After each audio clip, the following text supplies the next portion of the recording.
Voilà, il est 19 heures. Bienvenue dans mon salon, une semaine de plus pour parler d'économie. Alors il y a des jours on parle un peu d'économie, quoi. Là on est pile poil dedans. Là je vous le dis tout de suite. J'ai invité Laurence Boblic.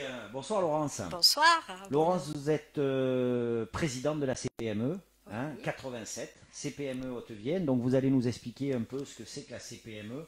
On va prendre le temps, c'est ce que j'étais juste en train de lui dire avant qu'on prenne l'antenne, on va prendre le temps d'expliquer.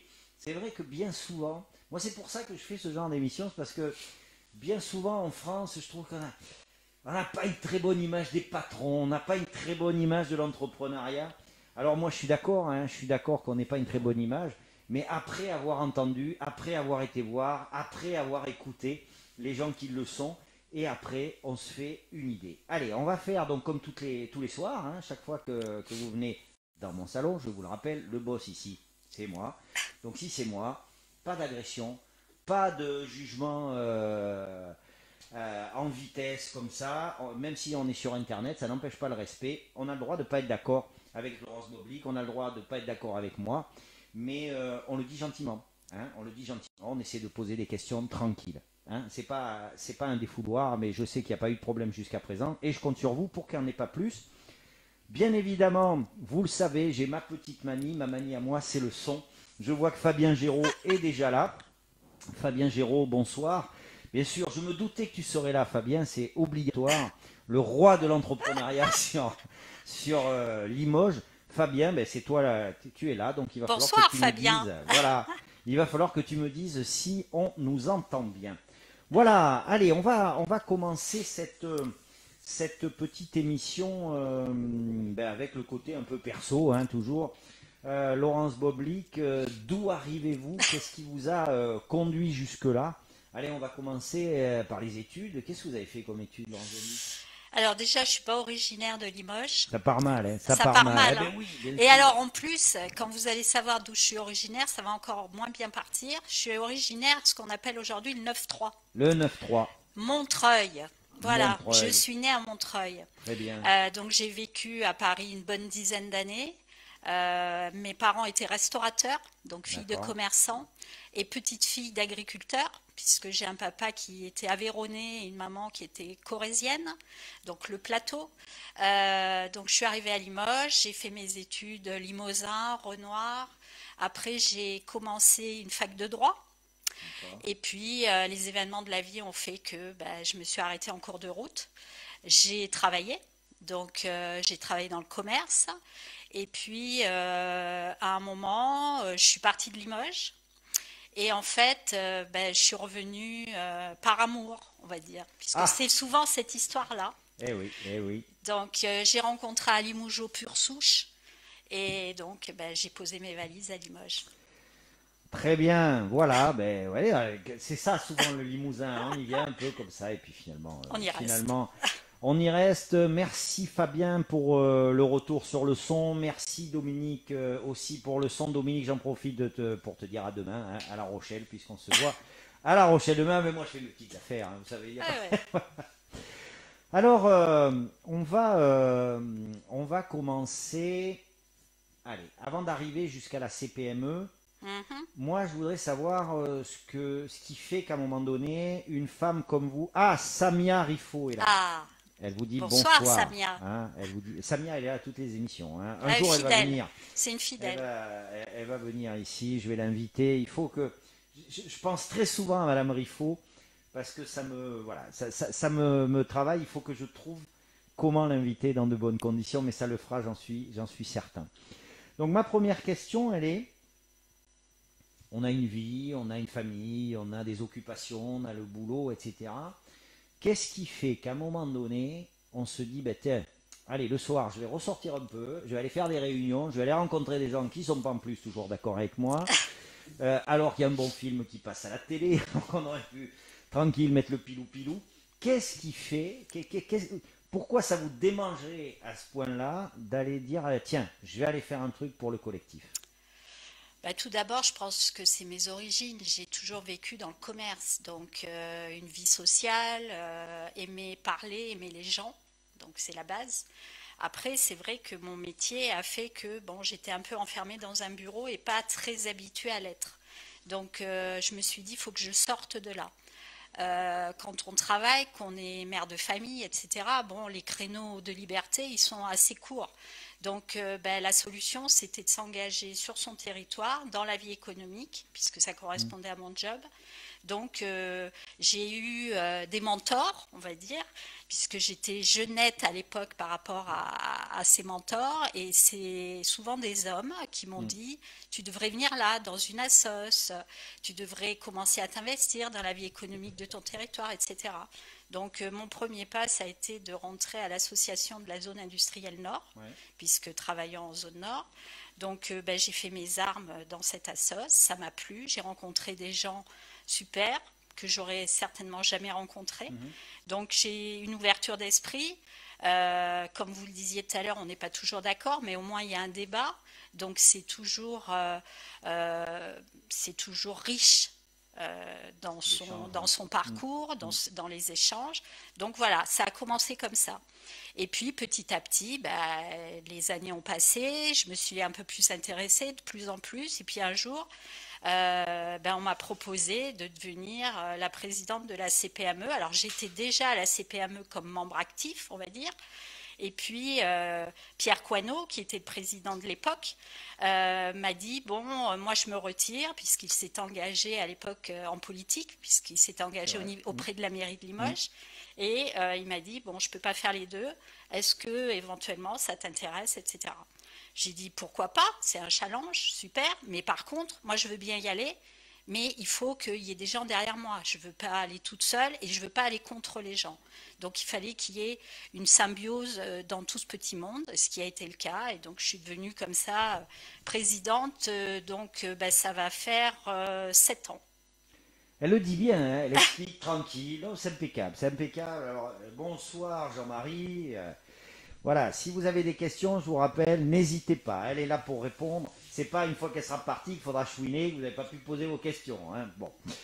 Alors, je me posais la question parce que on a un petit peu discuté avant l'émission et on parlait des travers des êtres humains. Si vous voulez, on est tous des êtres humains, on a tous des travers. Et puis des fois, on se dit oh, quand même, l'être humain est particulier. Moi, c'est le premier à dire ça. Ah oui, oui, oui, ah, ben, Fabien, bien sûr, celle-là, on va la poser. J'y avais déjà pensé, mais je dirais que c'est toi qui l'avais pensé. Euh, En France, j'ai la sensation parfois qu'on commence à bouger quand on est contre. Hein. Est-ce que vous, votre engagement, il était motivé par le fait d'être contre ou tout simplement parce que vous aviez envie de bâtir? C'est pas la même posture. Non, plutôt envie de bâtir. Ouais. Moi, je pars du principe que d'abord, quand on est contre, il faut aussi amener des arguments. Parce qu'être contre, pour être contre, ça n'aboutit à rien.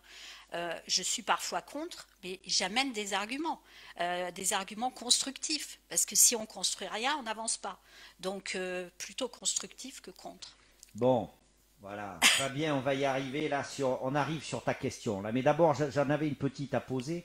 J'ai reçu ici Dorothée Ferreira-Garcès, que vous connaissez, hein, bien sûr, j'imagine, Ma présidente, consoeur, qui est présidente du MEDEF, qui, euh, qui m'avait bien expliqué, j'ai reçu plusieurs fois, comment dire, j'essaie, faut que je fasse gaffe, c'est attention. enregistré, voilà, qui m'expliquait à un moment donné que même si tout le monde est extrêmement gentil, parfois c'était nécessaire de jouer un peu des coudes dans ces mandats avec notamment certains hommes, parce que peut-être l'image de la femme n'est pas forcément valorisée. Je voulais savoir, vous, à la CPME, ou disons dans le monde de l'entrepreneuriat, est-ce que votre statut de femme a été difficile à assumer ou pas, ou est-ce qu'on vous a pris comme vous étiez, à savoir une porteuse d'idées, une porteuse d'action, et on n'a pas regardé un peu plus loin, à part le charme bien entendu, mais c'est un outil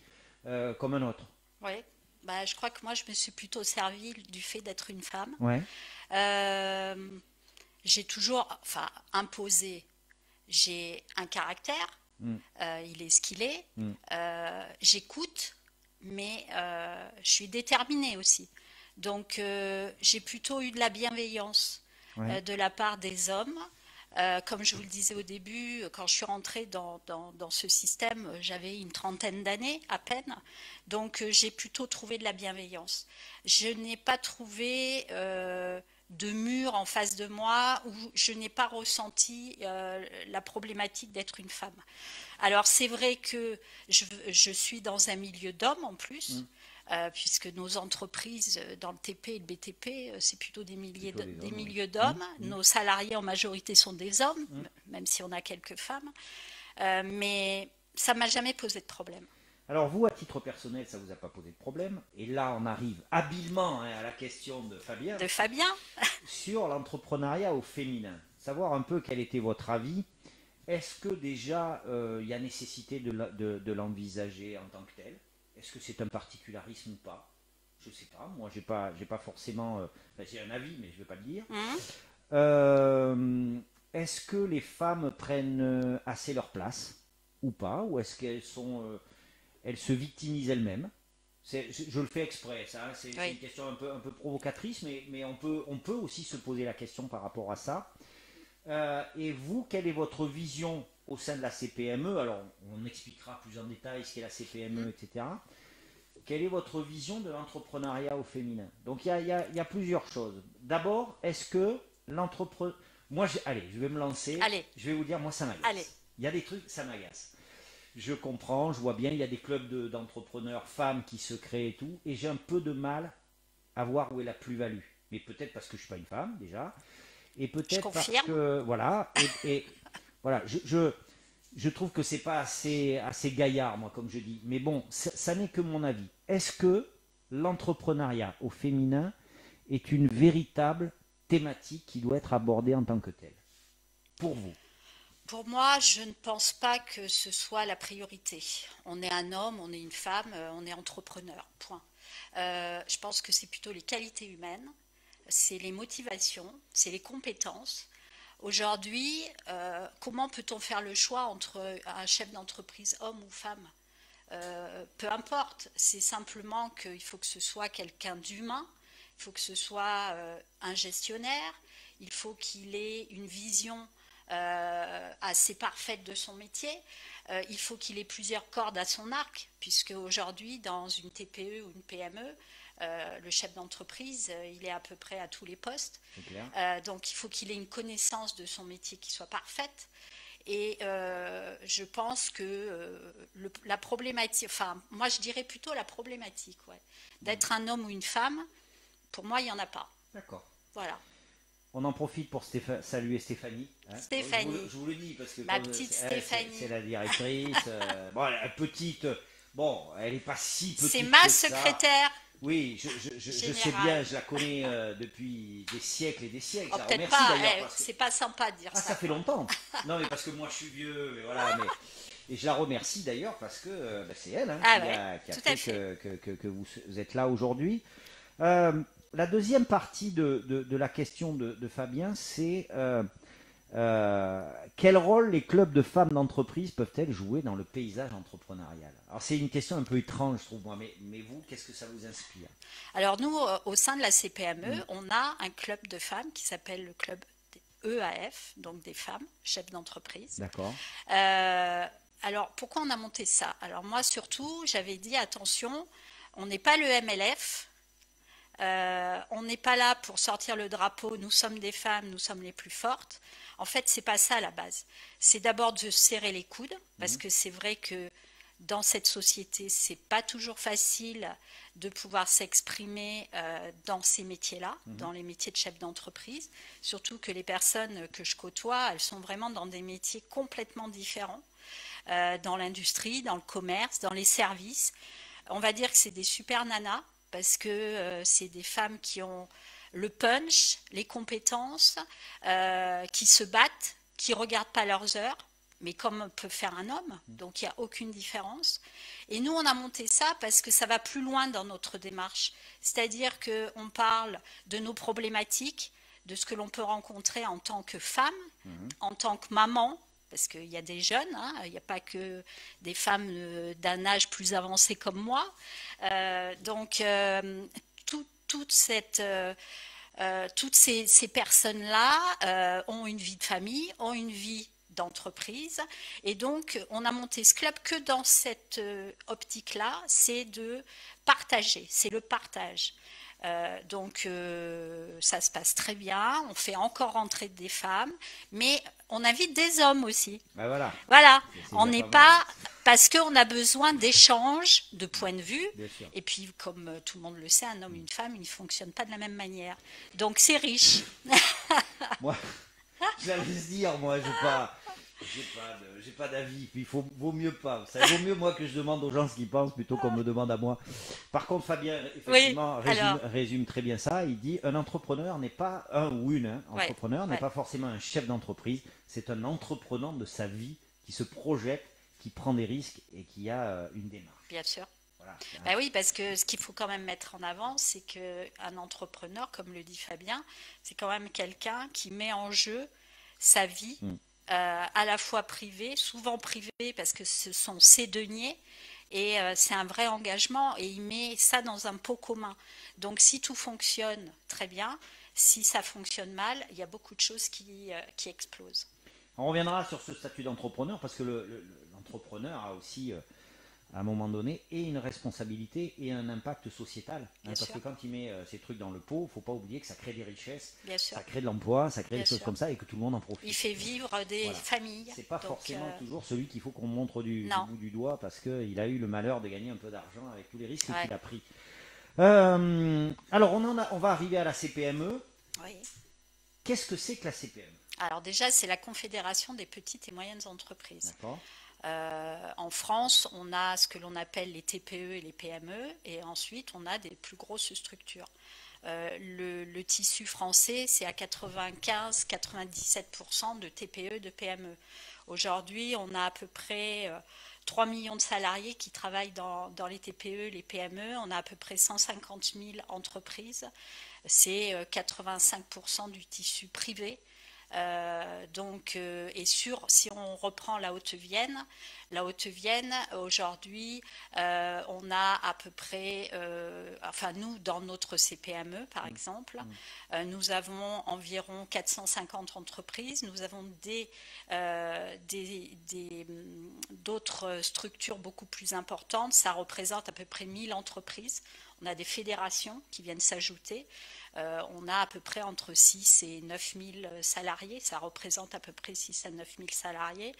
Une entreprise moyenne en Haute-Vienne, c'est entre 10 et 20 salariés, Mal, ce qui est déjà pas c'est déjà mal, pas mal. Hein. sachant qu'on les retrouve dans l'industrie, dans le commerce, dans les services, dans les professions libérales, dans l'artisanat. Donc voilà, toutes ces structures représentent la CPME. La CPME 87, c'est combien d'adhérents, grosso modo? C'est à peu près 450 aujourd'hui, 450 adhérents. entreprises individuelles D'accord. et des fédérations qui représentent, on va dire à peu près, si on prend le total, on représente à peu près 1000 entreprises. D'accord. 400, quand on dit 450 adhérents, par exemple, c'est 450 personnes qui participent aux réunions ou c'est des gens qui cotisent parce que... Alors, ce n'est pas 450 personnes qui participent à Ouais, chaque fois aux réunions, hein. Dans une association, on a un bureau bien et un sûr. conseil Ouais. d'administration. On a à peu près une vingtaine de personnes qui sont présentes lors des bureaux et lors des Ouais. conseils d'administration. Mais par contre, ce sont des gens qui cotisent pour des services. Donc les services que peuvent leur apporter la CPME, qui sont divers et variés, On va en parler. on va en On va en parler. parler. Est-ce que c'est quoi l'esprit de la CPME de Laurence Boblik? Parce que c'est pas qu'une organisation, ça peut pas être qu'une organisation, ça peut pas être un rassemblement. Quelle est la couleur que donne Laurence Boblik et ses collègues, Ah hein, oui, parce oui, que vous oui, n'êtes pas oui. toute seule loin de Non, non, là. non. Mais c'est quoi votre couleur? C'est quoi votre Notre ADN, voilà? Qu'est-ce que vous voulez du service. ouais, On est là au service de nos entreprises. C'est-à-dire qu'on leur permet d'avoir un réseau, puisque, comme vous le savez, souvent le chef d'entreprise, il est seul. ouais, Donc pour éviter justement qu'il soit seul, on lui propose un réseau, puisqu'on fait des rencontres régulières entre chefs d'entreprise, ce qui peut aussi lui procurer du business, parce que souvent on ne connaît même pas son voisin. On a la tête dans le guidon, on travaille et on ne sait pas qu'on peut trouver à côté de chez soi le service dont on a besoin. C'est ça l'ADN de la CPME. Par exemple, la période que l'on vient de vivre, eh bien, l'équipe qui est donc de 4 personnes à la CPME, et moi je suis la cinquième petite présidente, on va dire, mais le vrai fonds de commerce de la CPME, c'est 4 super nanas qui sont Que des là femmes, tout je le temps. dis Alors, 4 femmes. alors voilà, 4 femmes. On fera J'ai pas ça. essayé. C'est-à-dire que ça serait 4 hommes, on dirait, ah oui, où sont les femmes? Là, regardez-moi bien, Ouais, je ouais, dis ouais. rien. Non, mais j'ai essayé. On a essayé avec Stéphanie Mais ça va d'embaucher marcher. un homme.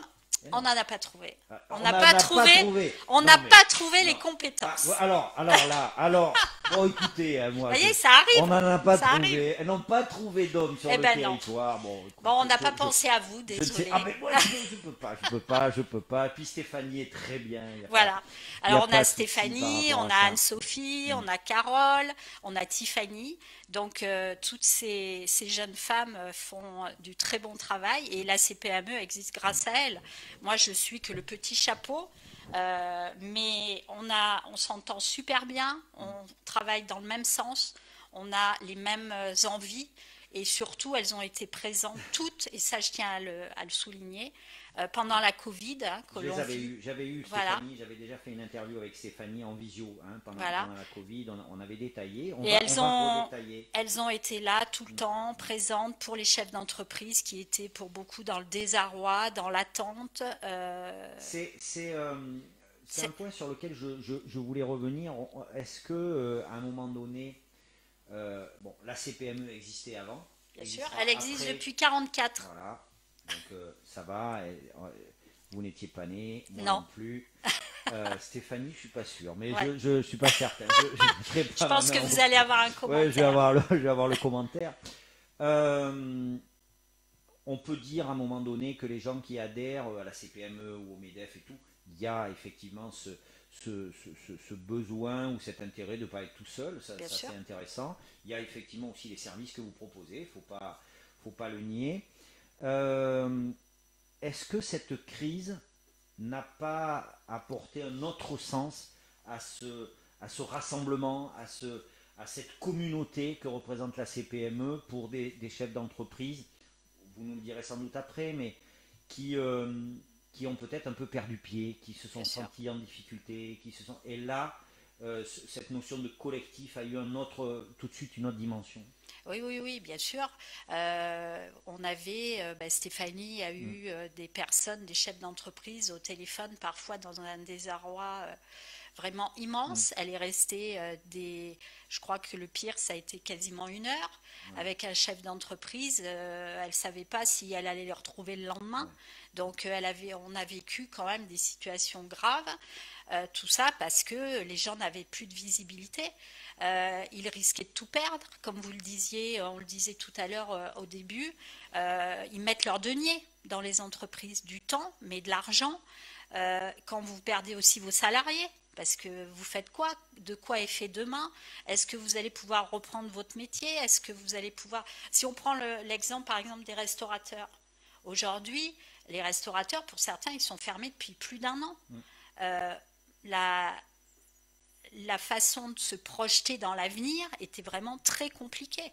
Alors, on commence à avoir des bribes, on va dire, de futur, puisque normalement le 19 mai, des choses devraient se Mm. passer, Mm. mais on est encore dans l'incertitude.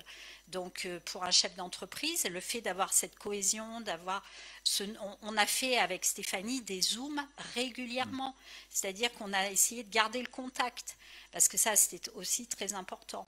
Donc, de motiver les troupes, de trouver des solutions aussi, de développer des choses, de se remettre en question, parce qu'il a fallu aussi essayer de trouver des nouvelles idées pour ces chefs d'entreprise qui étaient sans activité.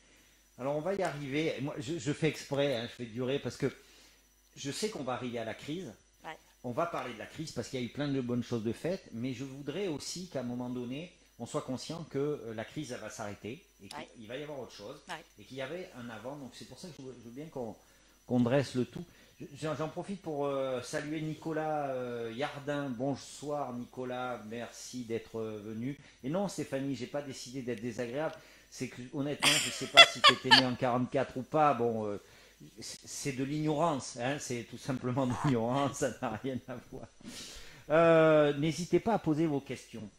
Euh, alors, je vous cache rien, hein, on est transparent, c'est-à-dire que l'émission, quand je pense à quelqu'un, je la contacte, puis je lui dis, voilà, donnez-moi une dizaine de points qui vous semblent nécessaires pour présenter, ça a été votre cas, et en général, ça suffit. Mon travail s'arrête là, après j'ai plus qu'à lire.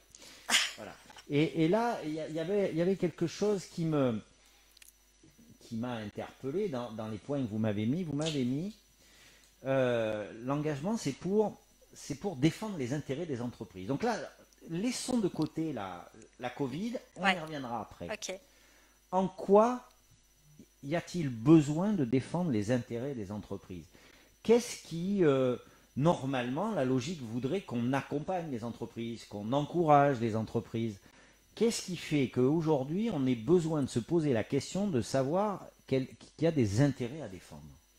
Bah, vous savez comment peut fonctionner une entreprise. Une entreprise, elle a énormément de contraintes. Donc, il faut qu'on défende. Alors, quand je dis défendre ses intérêts, c'est ben, monter au créneau.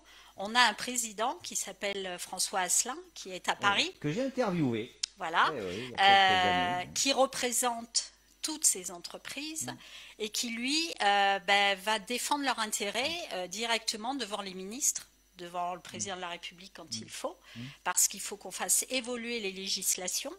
Il y a quand même des choses qui Sur sont quoi on doit avancer là aujourd'hui?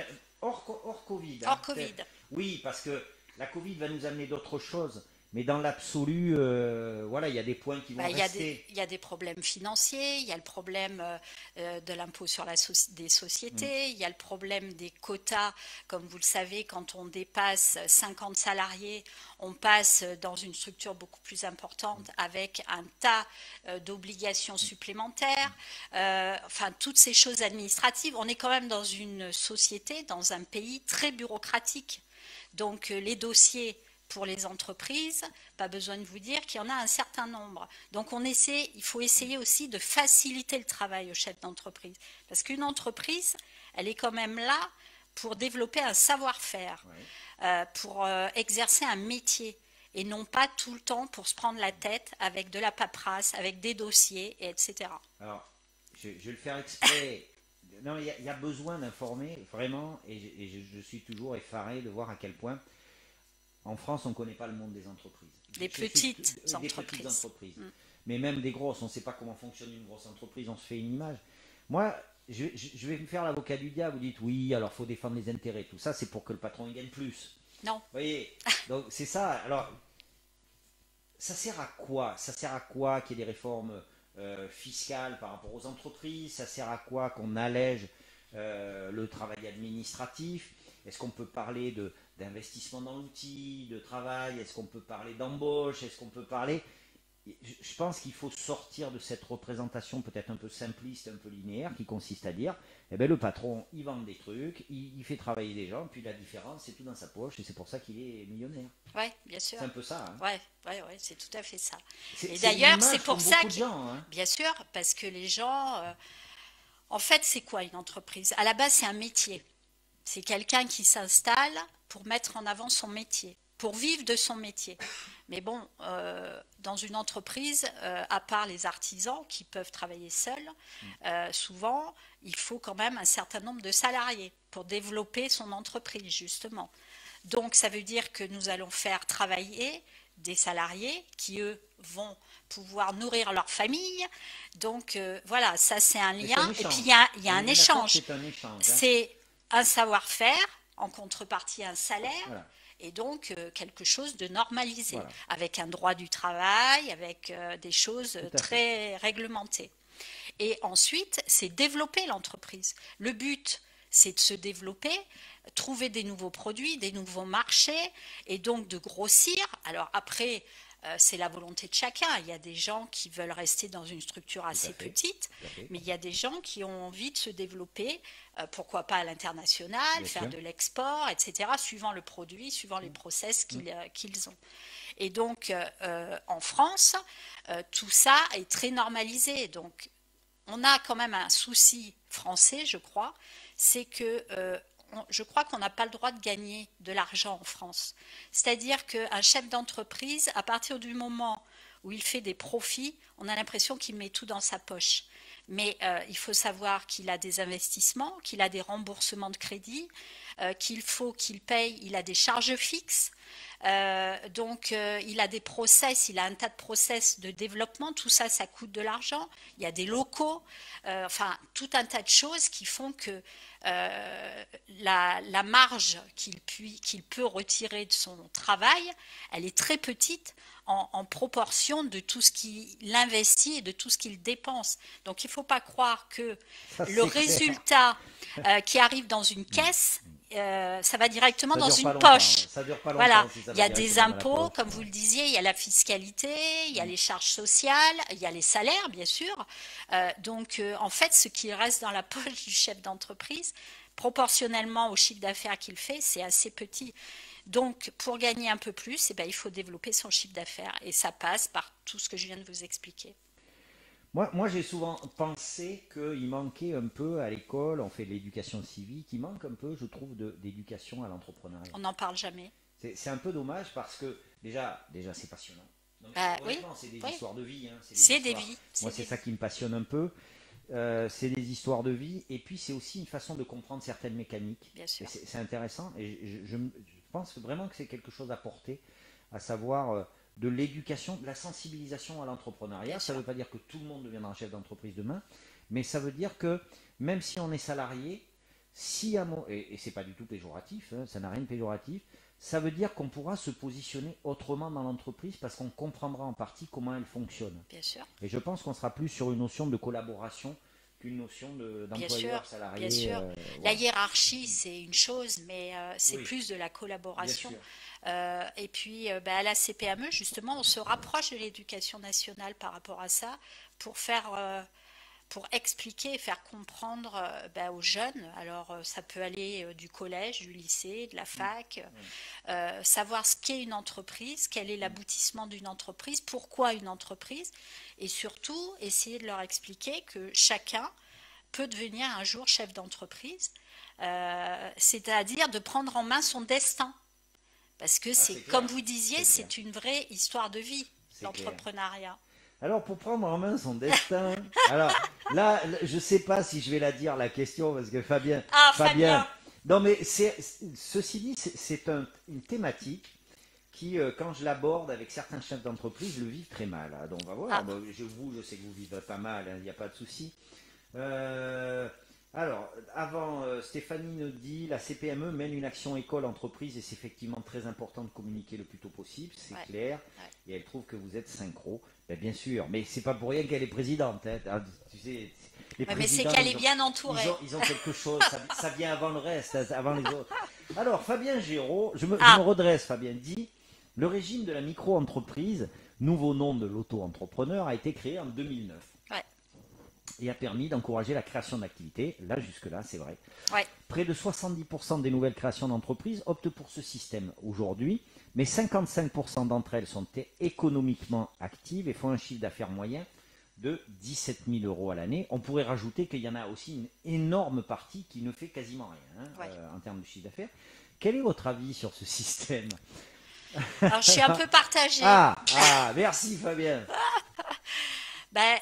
Disons que je suis un peu partagée parce que c'est vrai que quand la micro-entreprise, l'auto-entreprise Ouais. s'est mise en place, on a plus pris ça, enfin les artisans en général Mm, ont plus pris ça pour de la concurrence un peu mm, déloyale. mm. Tout simplement parce que les charges ne sont pas les mêmes.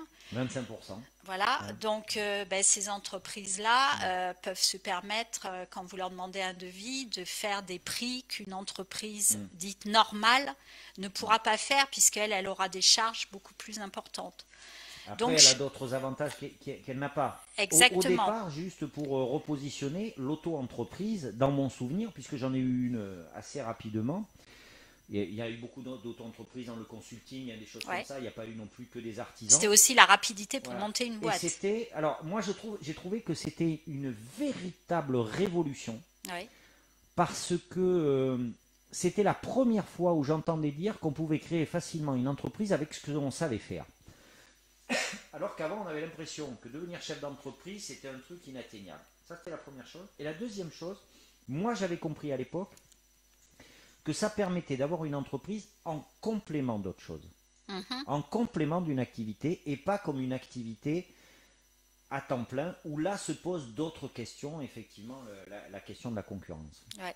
Bah, disons qu'à la base, je pense que l'idée était bonne. Mm, Parce mm, qu'effectivement, c'était la rapidité de mettre en place une entreprise. C'était aussi une façon de tester son savoir-faire et de savoir si ça allait être rentable, mm, si ça pouvait fonctionner, etc. Puis après, comme à chaque fois, il y a eu de la dérive.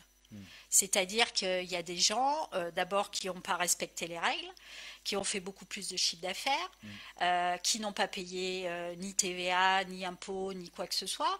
Donc, bah, c'est encore un système, je pense, qui n'a mm, pas été bien mm, réfléchi à la base, avec un environnement qui n'a pas été assez mm, déterminé, et puis surtout qui n'a pas été assez contrôlé, mm. parce qu'il faut appeler un chat un chat.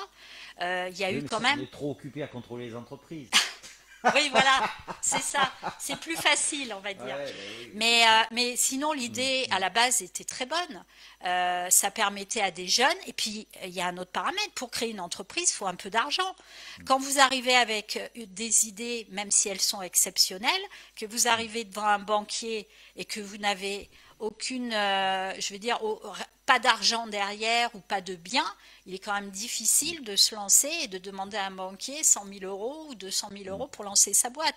Donc ça, c'était mettre le pied à l'étrier. Donc l'idée à la mm. base était bonne, mais avec des dérives. Alors aujourd'hui, c'est pareil, il aurait fallu qu'il y ait des délais, c'est-à-dire qu'on pouvait être sous cette forme-là Pendant un pendant un temps. temps bien déterminé. Et non pas, alors effectivement, il y a un temps déterminé, mais je pense qu'il y a beaucoup Mm, de ces micro-entreprises qui ont dépassé mm. largement ces temps-là. Et ben, aujourd'hui, ça a été un peu transformé, on va dire. C'est plus pour certaines un peu du travail au noir, on appelle ça, on peut le dire encore. Alors, moi, je vais vous donner mon Euh, avis. Tiens, je vais vous donner mon avis. alors, donnez-moi votre avis. Mais voilà, je vais vous donner mon avis. D'abord, je veux saluer Fred Claveau qui vient Ah, d'arriver et qui salut dit Fred. la vocation de l'auto-entreprise était d'être un tremplin vers autre chose ou en complément d'une autre activité. Ouais, Point d'interrogation. Moi, j'avais retenu que c'était en complément d'une autre activité. Je n'avais pas eu ce. À part moralement, effectivement, intellectuellement, ça peut être un tremplin parce qu'on bien sûr, fait nos premières gammes. bien sûr. Moi, je vais vous dire, franchement, euh, ce qui me gêne, mais c'est toujours l'histoire de vous préférez qu'on vous coupe le bras droit ou le bras gauche, de toute façon, faut en couper un. Mais franchement, j'étais fasciné par cette nouvelle possibilité. Il Hein. se trouve que c'est apparu à un moment où moi j'avais été bosser un peu en Angleterre, en Écosse, voilà, et je trouvais que j'avais été là aussi impressionné parce qu'il y a une jeune fille qui n'avait pas beaucoup de diplômes, qui était couturière et qui avait là-bas, elle avait la possibilité à l'époque de fabriquer des coussins aux effigies des clubs de foot et aller le vendre directement au supermarché. Ouais. Moi, ça m'avait fasciné parce qu'en France, c'était impossible. Donc, je m'étais dit, c'était bien. Donc, arrive le truc d'auto-entrepreneur. J'ai dit, c'est super. J'y voyais aussi mon intérêt. Je voulais faire un peu de formation comme ça. Très bien. Une grande facilité. Un mode de gestion simple. Mhm, Mais par contre, en restant dans les clous. Parce bien que sûr. même si on peut regretter qu'il y ait des gens qui ne restent pas dans les clous, il y a quand même des règles qui Il y a une permettent de suivre. réglementation, bien sûr, Il y avait le chiffre d'affaires, bien il y sûr. avait le fait qu'on ne pouvait pas défalquer les achats, etc. D'ailleurs, je ne comprenais pas, moi, comment quelqu'un qui voulait faire des travaux ou quoi que ce soit pouvait se mettre en auto-entreprise parce que soit il faisait acheter le matériel par quelqu'un d'autre, soit c'était pas intéressant pour lui. Et puis, la société a beaucoup évolué et il y a des tonnes et des tonnes et des tonnes de métiers qui existent aujourd'hui qui n'existaient pas à l'époque. Bien sûr. Et notamment dans le consulting, Hein. dans vous voyez, ces métiers de service. Ouais. Alors c'est vrai que j'entends beaucoup les artisans qui disent on n'est pas d'accord parce que voilà. mais je n'ai pas les chiffres, peut-être Fabien pourrait nous les dire. Je pense qu'une énorme majorité Oui, d'auto-entrepreneurs aujourd'hui sont des gens de service. oui, c'est vrai. Et, euh, et une fois de plus, je trouve que si on revient à l'origine, à savoir peut-être l'idée d'un complément, c'est-à-dire un salarié, Hum, ça aussi, ça faisait partie de l'idée de départ, un salarié n'a peut-être pas les moyens de travailler plus dans son entreprise, ou alors son patron ne peut pas l'augmenter ou quoi que ce soit, bien sûr. eh bien s'il a des compétences et des capacités, il peut peut-être les développer en complément, faire plus d'heures, voilà, Oui, puis avoir un métier différent, voilà, une passion, un quelque métier chose, différent, tout à fait, développer bien aussi sûr. une autre idée, etc.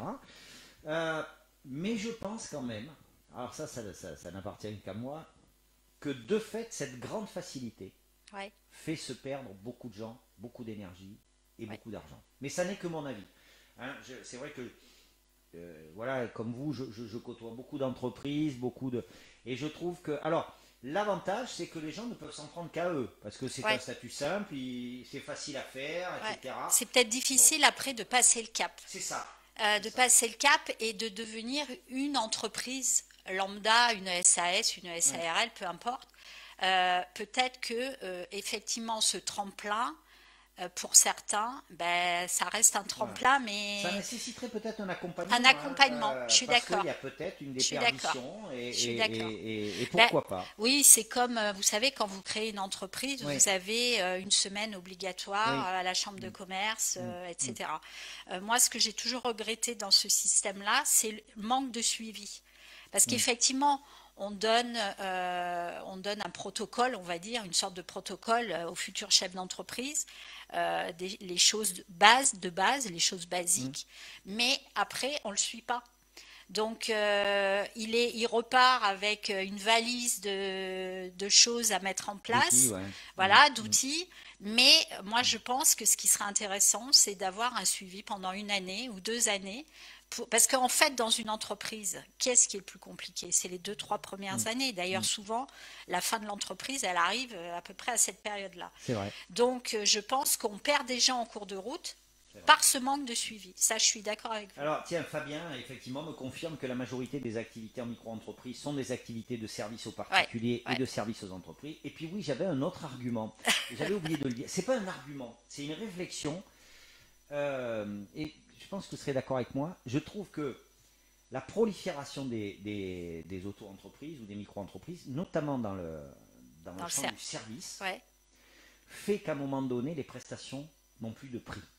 ouais, C'est-à-dire, c'est vrai, c'est-à-dire, plus vous avez d'entreprises ou de sociétés qui proposent des services, plus vous avez de concurrence. bien sûr. C'est logique. Sauf que quand on est auto-entrepreneur, etc., on veut un marché, donc on commence par vendre des prestats qui n'ont pas forcément le prix que ça vaut.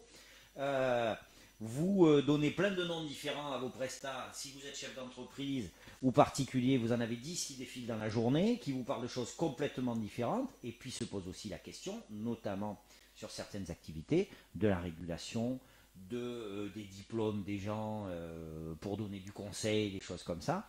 Et voilà. Et je trouve qu'on assiste avec ça à une dérégulation des prix. Ça c'est mon avis des prix des prestations. Oui, parce que les gens qui s'installent, est-ce qu'ils savent réellement calculer leur prix? Et déjà, Alors, il y la a déjà, majorité des gens qui s'installent, bien souvent, moi ce que je constate, c'est qu'ils pensent que l'activité est utile, c'est pour ça qu'ils la développent, mais ils ne ouais, pensent pas qu'il va falloir aller chercher les clients. et Déjà, voilà. ça, c'est Oui, ça déjà, c'est bien, une première bien problématique. souvent, c'est ça. Bon, on va avancer. Alors Fred nous dit, c'est pas parce que c'est plus facile sur le plan administratif et fiscal qu'il faut pas penser et prévoir l'évolution de Ah ben l'activité, oui, bien sûr. bien sûr. Comment atteindre son but si on a pris le temps de se demander où il est? Ben oui, oui, oui, c'est vrai, c'est vrai, c'est vrai. Allez, on va attaquer sur la Covid, parce que le temps passe. Eh Tous ouais. les mois, moi, je suis content, tous les jours, il y a des gens qui viennent. Je m'ennuie sinon. Alors, la Covid, tsunami économique, tsunami social, Ouais, sociétal. ouais, Vous l'avez dit, la CPME s'est mis en ordre de marche. ouais. Quelles ont été les urgences et quelles ont été les premières mesures indispensables? Alors, tout d'abord, c'était être présent, avoir quelqu'un qui répond au téléphone.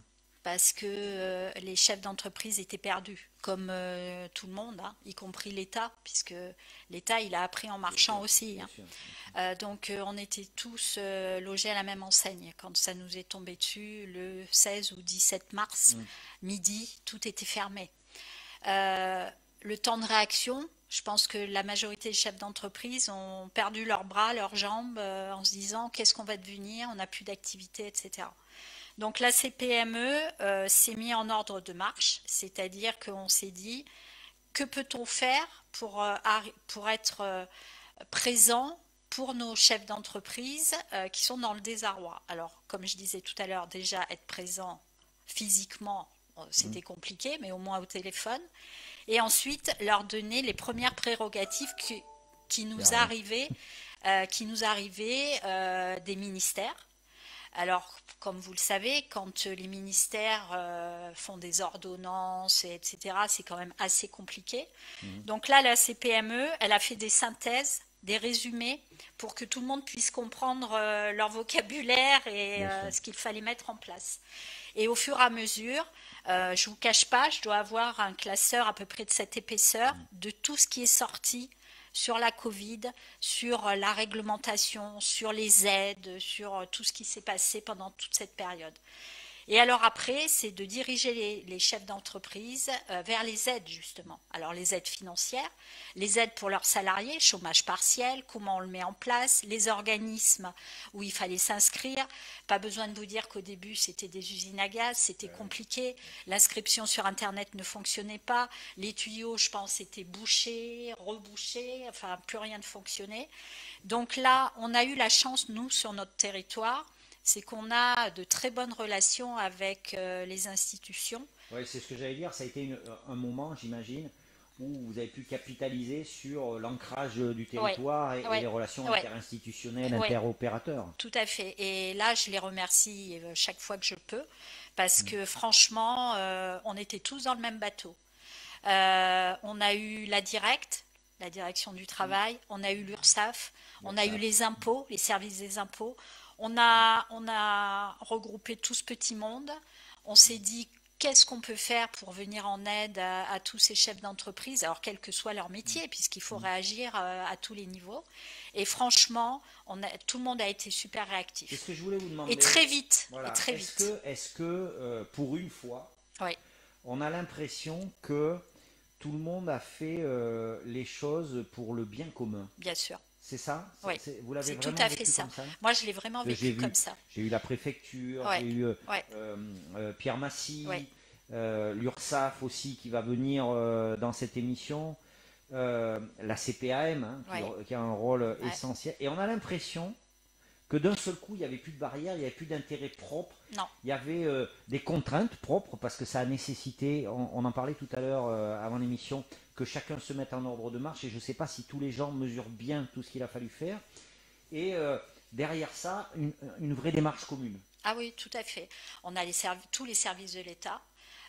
Et puis après, les services du territoire. On a la ville, l'agglo, enfin tout le monde s'est mis en ordre de marche. Là, il n'y avait plus de raison ni politique, ni quoi que ce soit. On était des humains euh, présents pour aider d'autres humains qui étaient les chefs d'entreprise. Donc ça a très bien Mm. fonctionné. Franchement, les gens ont bossé. Alors il y avait le fameux télétravail, puisqu'à un Bien moment, il sûr. a fallu aussi protéger Toujours, hein. nos populations, que ce Toujours soit dans les encore. services de l'État ou dans Mm. les entreprises. Bon, la plupart des entreprises étaient fermées, donc Mm. la problématique, elle était plus simple. Mais il y a, et puis la peur. Mm. On a tous eu vraiment très peur. On ne savait pas où on allait, on ne savait pas les risques que l'on prenait et que cette maladie, que la Covid, on ne connaissait rien sur la Covid. Aujourd'hui, on en connaît un petit peu, mais bon, c'est très léger encore. Mais à l'époque, on connaissait rien. Donc, qu'est-ce qu'il faut faire? On n'avait pas non plus tout le matériel, parce que bon, malheureusement, on a été quand même très handicapé par rapport à ça. C'est clair. Pas de masque, pas de gel hydroalcoolique, aucune protection. Donc on fait quoi? Et bien là, oui, tout le monde a été en ordre de marche. Et la CPME en tête. Je vais poser ta question, Fabien. Ah, On va la poser un tout petit peu plus tard. Il se trouve qu'on en a un peu discuté avant l'émission, voilà. Mais je vais la poser. On va juste dérouler. Jean-Luc Bayard, bonsoir, bienvenue. Bonsoir. Euh, Il y a, il y a une crise qui s'installe, mais il y a différentes étapes. Il y a Mhm. eu la première étape qui a été l'effet de sidération, Ouais. de s'adapter, etc. Il y a eu quelques allers-retours pour des entreprises, on ouvre, on ferme, etc. Aujourd'hui, euh, on a la sensation que les choses reviennent un peu vers la normale. On a la sensation. On Hein, espère. voilà, on espère. Dans quel état d'esprit sont les entreprises aujourd'hui? Quels sont déjà, est-ce qu'on en a perdu en route? Alors pour l'instant, on ne peut pas dire qu'on en a perdu en route. Quand on interroge le tribunal de commerce, Hmm. par exemple, il n'y a pas plus de dossiers que d'habitude. C'est quoi? Euh, C'est la perfusion qui fait que. Ben oui, c'est la perfusion, et Hmm, puis on n'est pas encore à l'époque des remboursements, et hmm, etc. Donc les aides sont toujours en cours, puisqu'il y a, bon, il faut savoir aussi qu'il y a deux sortes d'entreprises hmm, qui ont vécu la Covid. C'est-à-dire qu'on a des secteurs où les gens ont pu continuer à travailler. hmm. Alors bien sûr, il y a une perte de régime Ouais, tout à fait au début, mais petit à petit, après, les choses sont redevenues un bien peu sûr. pratiquement à la normale. Ouais, Et puis, il y a les gens comme l'hôtellerie, la hmm, restauration, hmm, l'événementiel, tout ça, où eux, carrément, ça a hmm. été fermeture complète. Donc, Il y a un aujourd'hui, troisième, je me permets juste, il oui, y a un troisième, des entreprises qui ont rebondi tout à sur la fait, crise et qui ont développé tout encore à plus fait. qu'elles étaient. Enfin, c'est Voilà, juste pour non, pas les mais oublier, oui, mais oui, mais vous avez ouais, ouais, raison. ouais, J'allais d'ailleurs en parler de ouais, ces ouais, entreprises. On a en fait des entreprises, hmm, oui, qui ont hmm, explosé. ouais. C'est-à-dire qu'ils ont trouvé aussi des nouvelles idées. Oui, Parce qu'on dit souvent en France, on n'a pas de pétrole, mais on a des idées. c'est vrai, Ça s'est encore confirmé. bien sûr. Parce qu'en fait, il y a des gens qui ont rebondi dans leur production, qui ont Hmm, eu de nouvelles idées, des nouveaux hmm. produits, qui se sont engouffrés dans des brèches, etc. Et tant mieux, Oui, oui, bien sûr, bien sûr. pour pas que toute notre économie soit par Hmm, terre, hein, parce qu'à hmm. un moment, on avait quand même quelques inquiétudes. Et donc on a on va dire, ces trois types d'entreprises. Euh, Est-ce qu'il faut que certains prêts ne soient pas remboursés? Est-ce que Est-ce c'est, est-ce que le prêt garanti par l'État, par exemple, il faut à un moment donné tirer un trait dessus? Non, moi je pense pas qu'on en soit là aujourd'hui. On verra bien ce que décidera l'État, hein. Hmm, C'est pas la CPME hmm, qui va décider. Mais je pense que le chef d'entreprise, il est tout à fait conscient que hmm, lorsqu'on fait des emprunts, à un moment, il hmm, faut les rembourser. On n'a pas par habitude, quand on est entrepreneur, d'attendre de l'État hmm, de l'argent. La planche à billets fonctionne et puis voilà, bah, c'est un cadeau. Je ne pense pas qu'on soit dans l'esprit de ce cadeau. Par contre, ce que la CPME a demandé, c'est qu'on essaie de rassembler les dettes des entreprises et de faire un seul prêt, d'accord. un seul remboursement, Pour pardon, renégocier pour un peu comme on renégocier, fait les prêts voilà, perso, c'est-à-dire faire une espèce d'enveloppe, pour amortir un PGE, peu le. voilà, PGE compris, et de Ouais. se dire on remet ça sur la table et on Hmm, va essayer de trouver un échéancier qui soit un petit peu plus acceptable, parce qu'aujourd'hui, on a quand même des grosses dettes, on va hmm, dire. La hmm, France est très endettée, hmm, et puis surtout, bah, les TPE, les PME sont hmm. très endettés. Donc, comme vous le disiez, il y a des métiers encore sous perfusion. Mais bon, ça ne va pas pouvoir durer ad vitam aeternam. Il y a quand même des trésoreries qui sont pour certaines complètement Oui, à plat. Donc même si l'activité repart, il va falloir un certain temps pour que cette trésorerie se reconstitue. Donc il va falloir quand même que l'État, je pense, soit patient, on va dire, pour que ces entreprises-là ne ferment pas la porte. est-ce que. Alors, moi, j'ai discuté avec quelques chefs d'entreprise. Parmi les entreprises, il y a. On s'est rendu compte. Là, hier, j'ai discuté avec quelqu'un qui a perdu 300 et quelques mille euros de chiffre Bien d'affaires. sûr. Et 300 et quelques mille euros, ça a été possible parce qu'elle avait de la trésorerie, Oui, parce qu'elle avait une gestion saine oui. de sa structure. Est-ce que cette crise, on doit capitaliser sur un certain nombre de choses en termes de gestion d'entreprise? Est-ce que demain, on doit dire, voilà, vous avez vu ce qui est arrivé, Oui. euh, on doit faire attention à un certain nombre de choses. On doit prendre des garanties sur un certain nombre de choses. Je vais dire n'importe quoi parce que je suis nul, mais là-dedans, non, gestion, je suis nul, mais est-ce que, par exemple, on doit obliger à avoir plus de trésorerie? Vous voyez, voilà, parce que c'est arrivé une fois, ça peut arriver demain, parce que, Anticiper, anticiper. oui, Une alors sorte anticiper, d'anticipation. il y a plusieurs choses, parce que il y a les personnes. Moi, par exemple, j'ai une gestion de la terre. J'ai une gestion d'agriculteur, c'est pour ça que je ne serai jamais riche, parce que je ne dépense pas ce que je n'ai pas. Ouais, bah, Voilà. c'est très bien. Non, mais à mon échelle, bien sûr. Après, vous savez bien, bon, on pourra peut-être parler d'industrie, etc. Si à un moment donné vous n'empruntez pas, vous faites rien. Ah Voilà. bah oui. Mais est-ce que on doit capitaliser sur est-ce que c'est déjà parti? Est-ce que c'est déjà en tête? On dit voilà, il s'est passé des choses comme ça, psychologiquement, économiquement, techniquement, Ouais. et surtout, Vivre différemment. il faut qu'on se prémunisse pour la suite. Ouais. En retirer une leçon. Oui, est-ce que on est dans cette logique-là ou pas déjà, ou est-ce qu'il faut attendre, digérer un peu ou pas? Ah, je pense qu'il ne faut pas attendre, vous savez. Je pense que c'est dans les périodes compliquées et difficiles que le chef d'entreprise peut se remettre en question. Parce que quand tout va bien, on surfe sur la vague C'est clair. et on ne se pose pas de questions. Quand ça va moins bien, on remet le clocher au milieu du village et on se dit attention.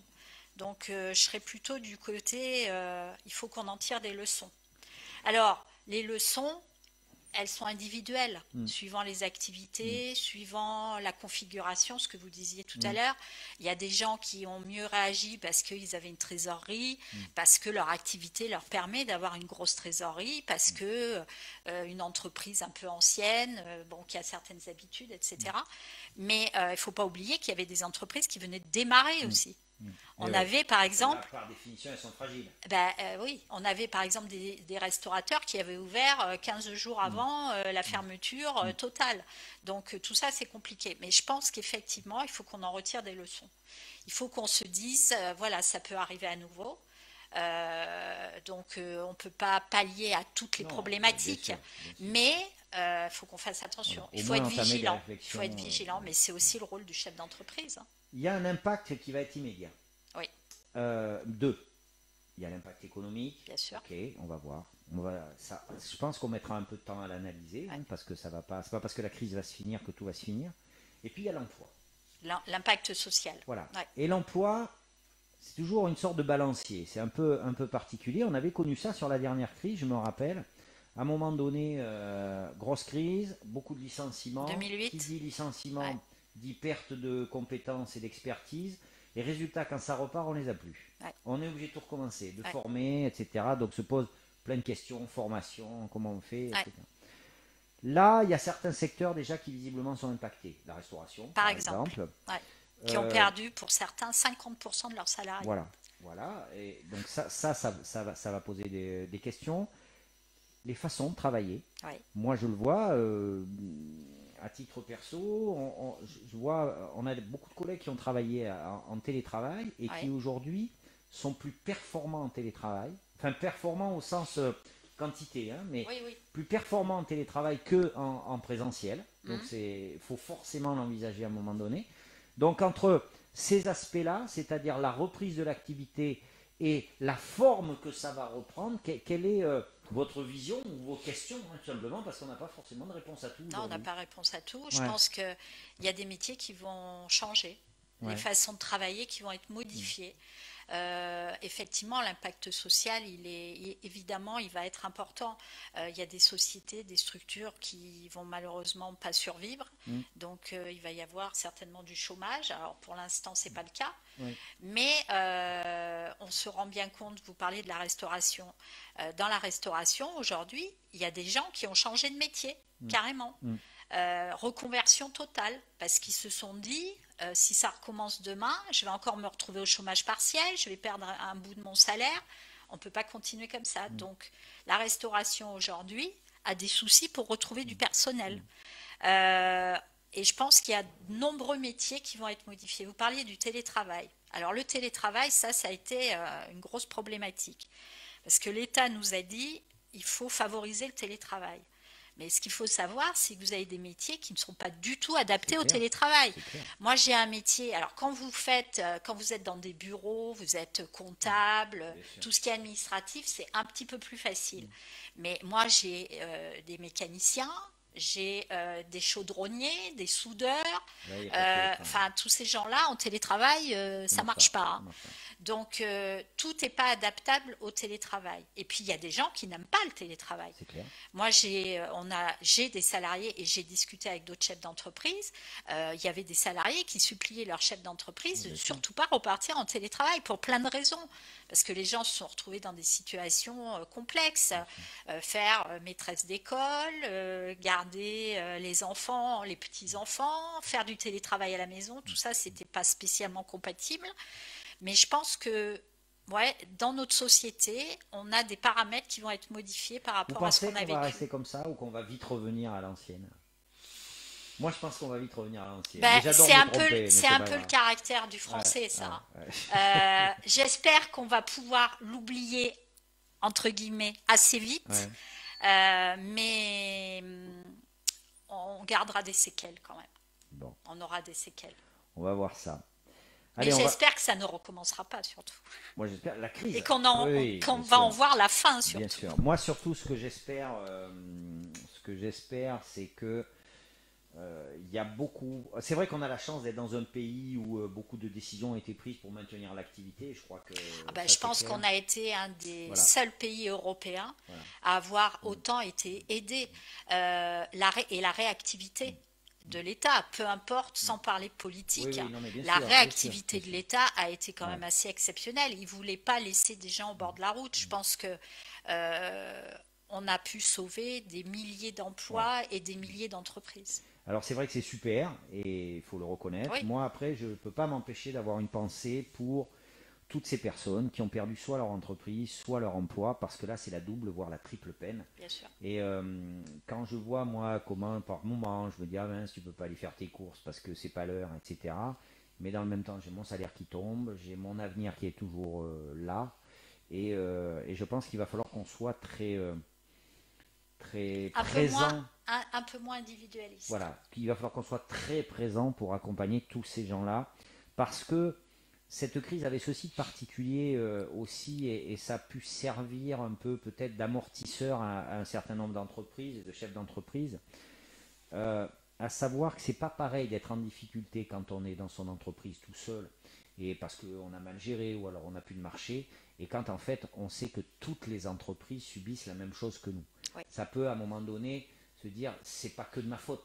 bien sûr. Je le subis, mais c'est pas que de ma faute. Ben, Alors que, vous oui. voyez, l'échec ou le sentiment d'échec n'est pas recentré sur soi. Ça n'enlève pas la difficulté, mais je trouve qu'on l'aborde pas tout à fait de la même façon.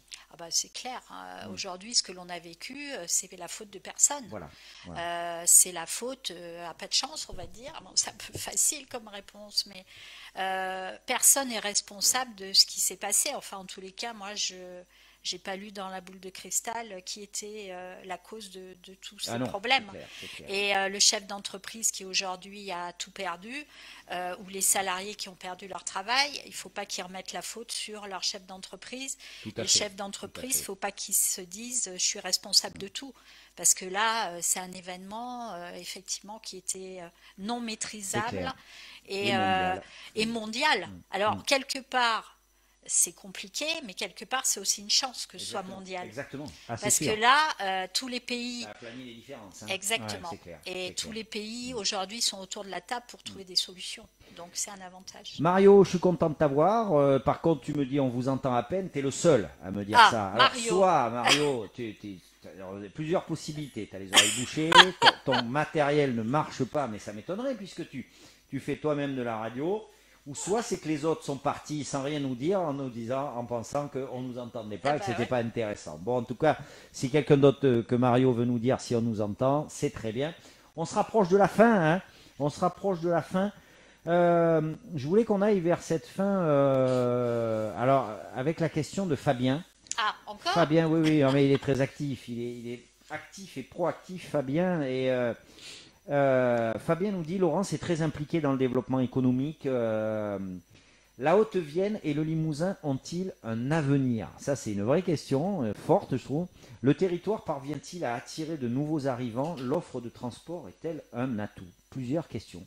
Donc, le développement la Haute-Vienne et le Limousin Ont-elles ont-ils un avenir? un avenir? Ont-ils un avenir? Ouais. Ah ben j'espère. En tous les cas, je vais tout faire pour qu'ils en aient un. Non, mais je pense qu'on a des pépites sur ce territoire. On a une qualité de vie qui est exceptionnelle. On a un savoir-faire exceptionnel. On a des pépites exceptionnelles, mais on ne le dit pas assez. Donc, il faut communiquer là-dessus. Voilà, faut venir Mais dans mon salon, hein. Voilà. exactement, venez dans le salon. Mais il faut bien sûr, moi j'y crois fortement. Et d'ailleurs, je pense que aujourd'hui, on ne parle que des métropoles, que des grandes villes, etc. Je pense que notre avenir, il est un peu par là aussi, parce que cette crise, elle a fait prendre conscience à beaucoup de gens qu'un petit lopin de terre dans une petite région verte, ça pouvait avoir du bon. Et aujourd'hui, on voit bien qu'il y a des personnes lambda qui souhaitent revenir un petit peu dans nos petites villes. Donc ça, c'est une bonne Mm. chose. Après, oui, il faut qu'on attire absolument de l'activité industrielle, commerciale, etc. Et pour répondre à Fabien, je pense qu'il faut que notre territoire soit désenclavé. C'est un mot que l'on utilise depuis de nombreuses années. Donc, il va falloir faire énormément d'efforts sur le routier, hein. Ouais. Si on pouvait s'ouvrir sur le nord-ouest, ça serait une bonne chose, parce qu'on a quand même des problématiques encore par rapport à ça. Le ferroviaire, si on pouvait prendre un train digne de ce nom, Qui marche, ouais, qui qui nous amène là où fonctionne. on va, voilà.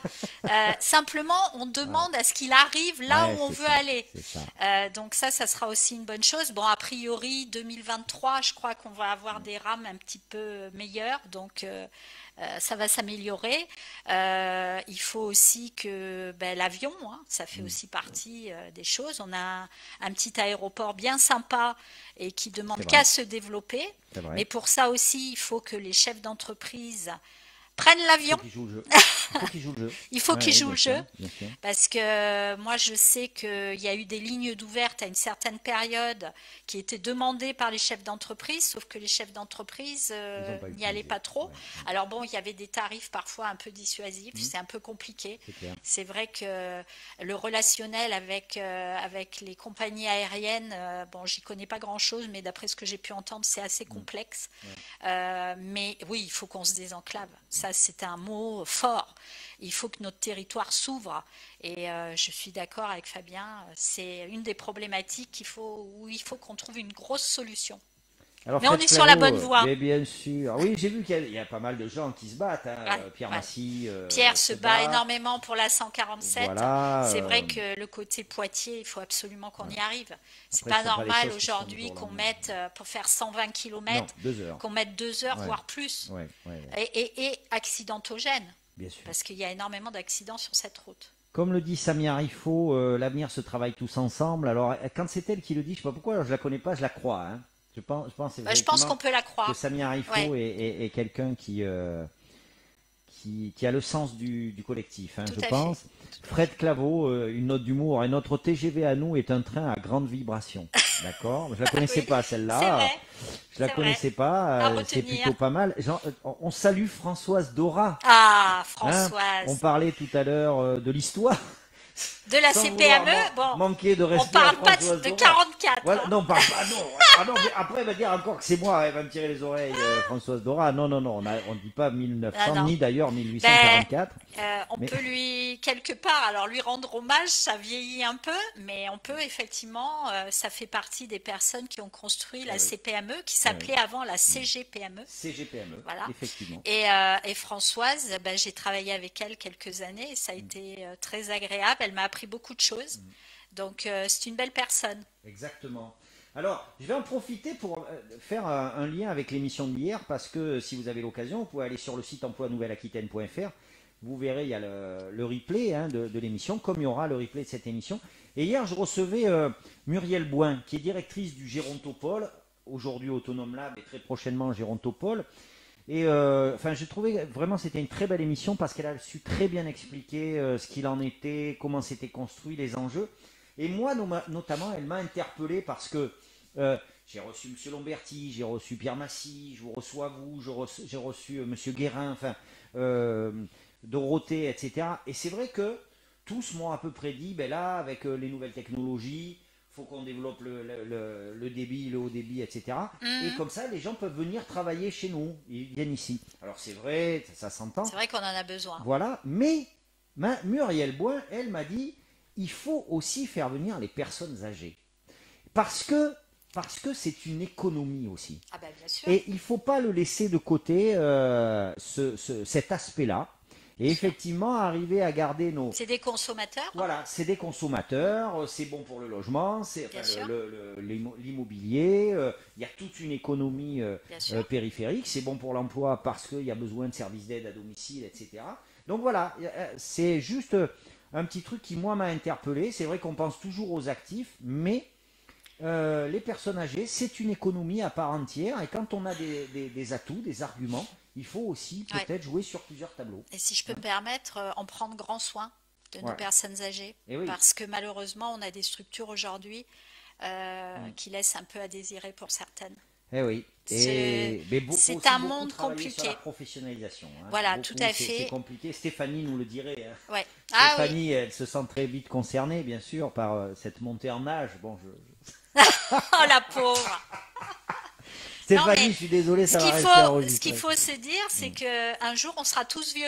Enfin, on Voilà, espère. bien sûr. Et vieillir dans les meilleures conditions possibles. Bon, l'âge aujourd'hui rallonge, la durée de vie rallonge. Donc, quand je vous disais c'est des consommateurs, oui, heureusement, tout le monde n'est pas malade et grabataire. Donc, il y a beaucoup de personnes âgées qui reviennent sur le territoire. Et Bien je sûr, pense que la dame que vous avez interviewée pensait aussi à ça, bien sûr. puisque c'est des gens qui apportent une économie. Bien sûr, Euh, alors le donc, gérontopole, hein, j'en profite, hein, c'est aussi une façon de mettre en avant toute une expertise hein, qu'on a bien sur sûr, notre territoire ici en matière de domotique, en bien matière sûr. d'autonomie, de dépendance. Non, ça ça Donc, suffit, oui Stéphanie.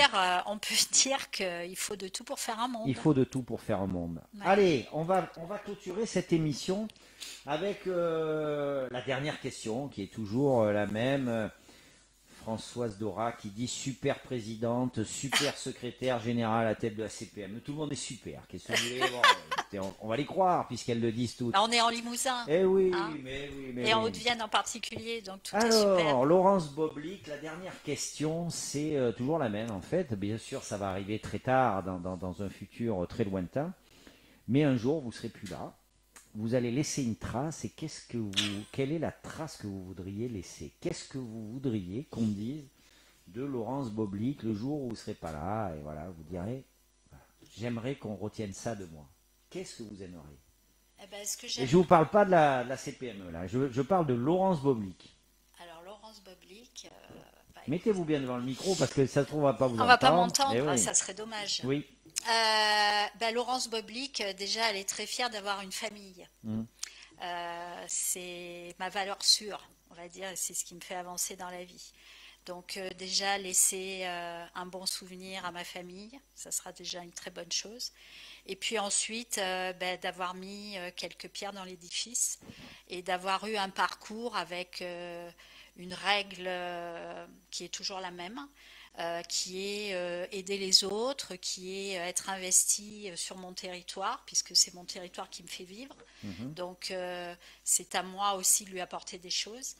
Et mais bon, à part ça, j'ai pas besoin de statut, hein. Euh,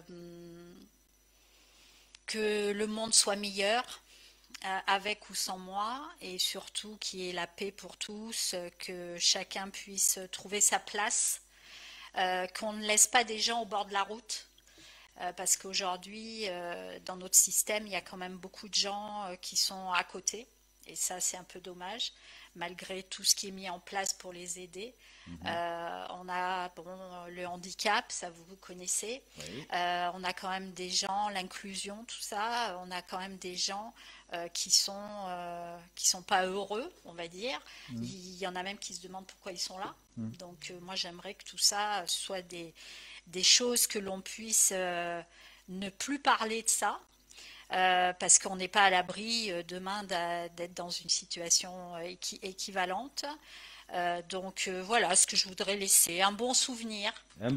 bon souvenir que quand on parle de moi, si on parle encore de moi, on ait une petite lueur dans le regard et qu'on se dise, bon, elle n'a pas fait que des bêtises, elle a fait des trucs pas mal. Visiblement, ça va être le cas parce qu'il y a Fred Claveau qui dit Laurence, elle aura bien montré le chemin et en nous faisant bien rire en prime. Et elle n'est pas que comme ça, bien sûr, elle rigole. Mais bien sûr, mais bien sûr.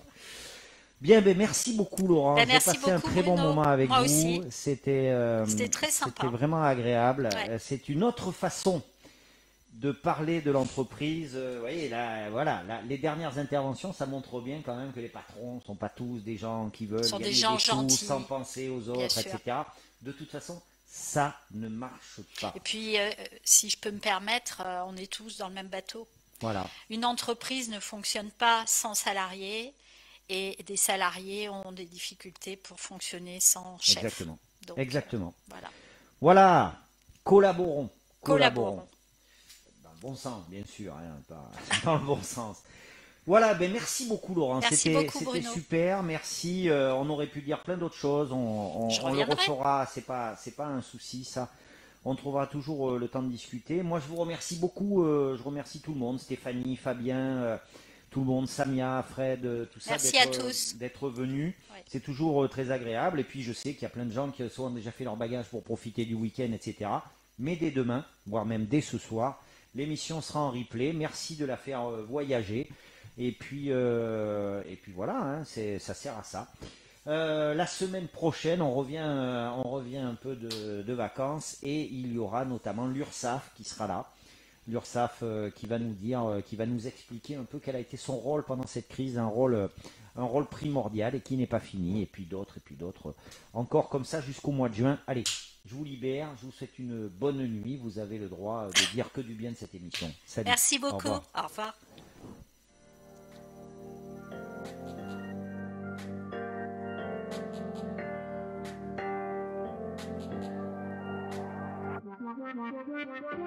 I made room for you in here.